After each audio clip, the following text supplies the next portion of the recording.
So, in the last video, I talked about Maslow's hierarchy of needs and how it fits into teaching, particularly in an art classroom. And the spin-off of that is understanding how that relates to society. So I was talking about Maslow's hierarchy of needs in relation to an individual, right? So each kid, I'm trying to develop the needs that these students have to get them to this level of self-actualization. But more times than not, I'm trying to really get them, provide for them the first three levels: the physiological needs, the safety, the love and belonging, and hopefully I can get them to a level of esteem.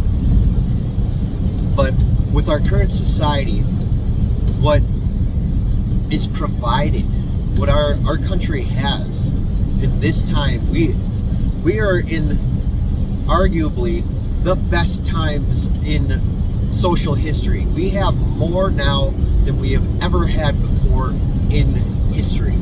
People have cars, they have food, I'm talking about general population of the United States. I'm not by no means saying that this is still not a problem out there, but ultimately we have more than we ever have before. People have houses, apartments, things. They have things. Like we're not a third world country, generally speaking, in Northern America, United States. And so there are these structures put in society to allow this elevation. Now here's the thing, is self-actualization also gets people to the level of appreciation, because they know how much effort has gone into things. They know they can generally suss out what was put into the effort to making things. For example, we have lights. We can flip a switch on one side of the room and light the whole room up with a flick of a switch. And those of us that take the time to marvel at that accomplishment, to hit a switch and turn on lights. I mean, there's even AI machines, personal management machines out there that you can say, hey, turn on living room lights, and it'll happen. Voice activated or timed, or like, because of our habits, the rooms, these smart rooms, know when we're walking in or when our primary time of being in an area is, so they can adjust the lights to what is most advantageous for that situation. So here are these things, these amazing things that people, either brilliant individuals or groups of people, come together and say, hey, why don't we make this? And then let's mass produce it and sell it at a price that most people can afford, or get some kind of way to have these things. In America, most people have cell phones, which is an amazing thing. Like, these technological marvels are in the hands of almost everybody. It's not hard to get them.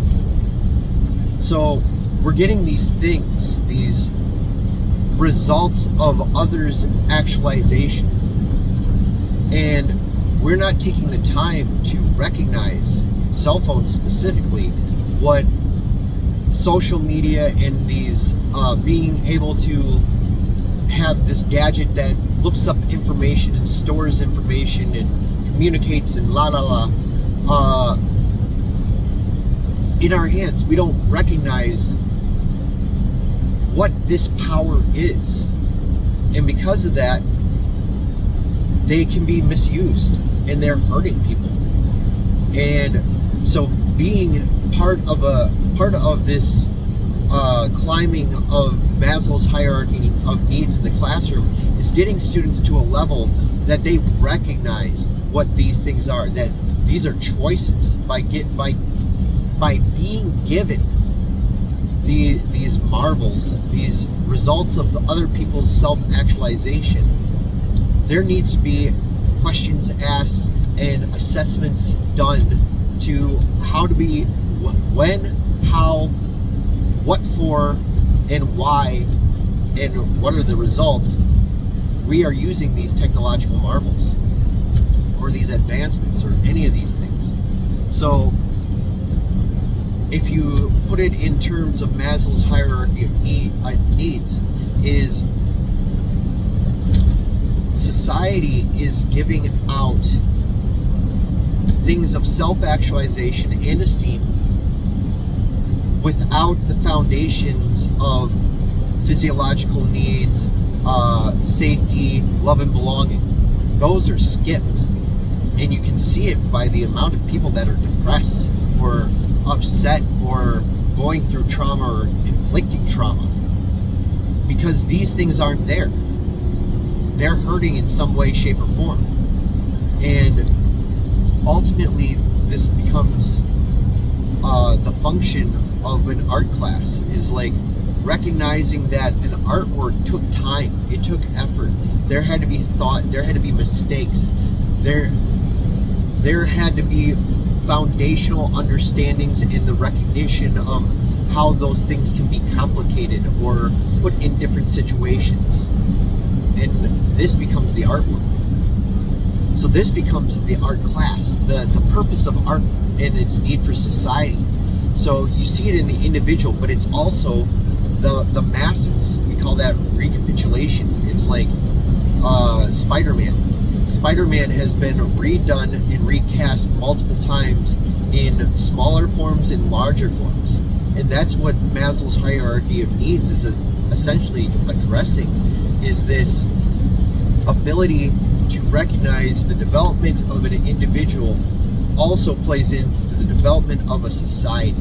If everybody is not at the level of at least esteem, then everybody's below that. So if everybody is hungry, if the physiological needs for most of the people are at this, it's going to affect everybody that way.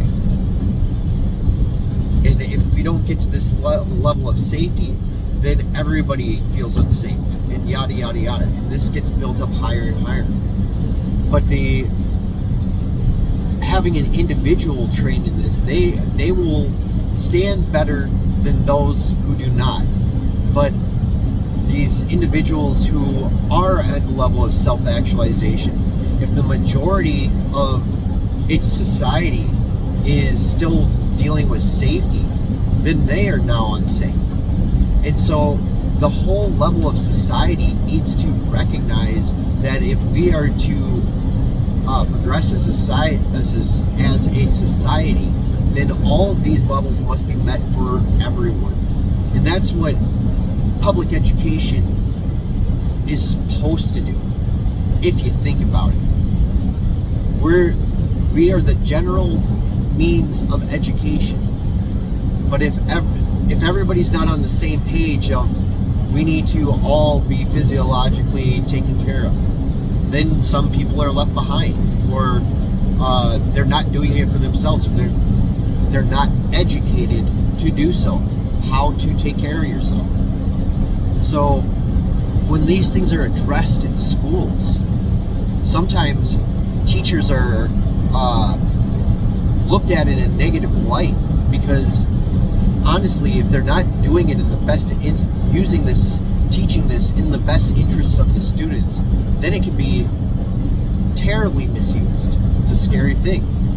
And so there should be a high standard for teachers. But right now, the teachers are falling down Maslow's hierarchy of needs because of what society is at.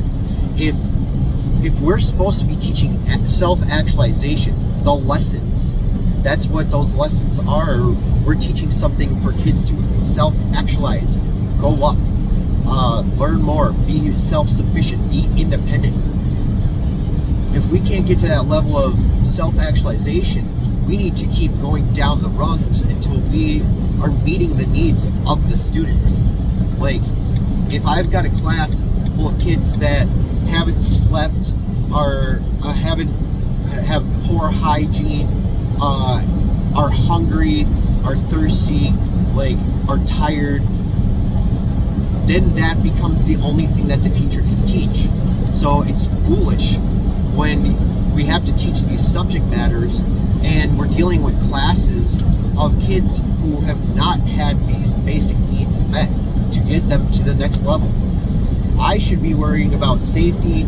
I should be worrying about love and belonging, and then I should be trying to get kids to esteem so I can actualize them. But I'm not even getting past the physiological a lot of times now. So these become the things, and it should be a partnership between the society and the teachers, the parents, the people around them. But not everybody. At this time in history, there is a large faction that are saying you can't tell that kid not to do that, or you are impinging on the rights of that child by not letting them choose for themselves. But they don't know. They're little. They haven't had enough experience. They're children. And that's what we need to remember, especially in education. Everybody should be working in the best interests of the generations previous to them, or successive of them, previous to them too. And that becomes the levels of society. We're either trying to elevate, bring up children. We should be working at self-actualization and helping the children and helping those who have come before us. These are the generations. If we're not taking care of the whole society, then it's fractured. And that's all I have to say about that. Thank you for your time and your attention. Do more, do better.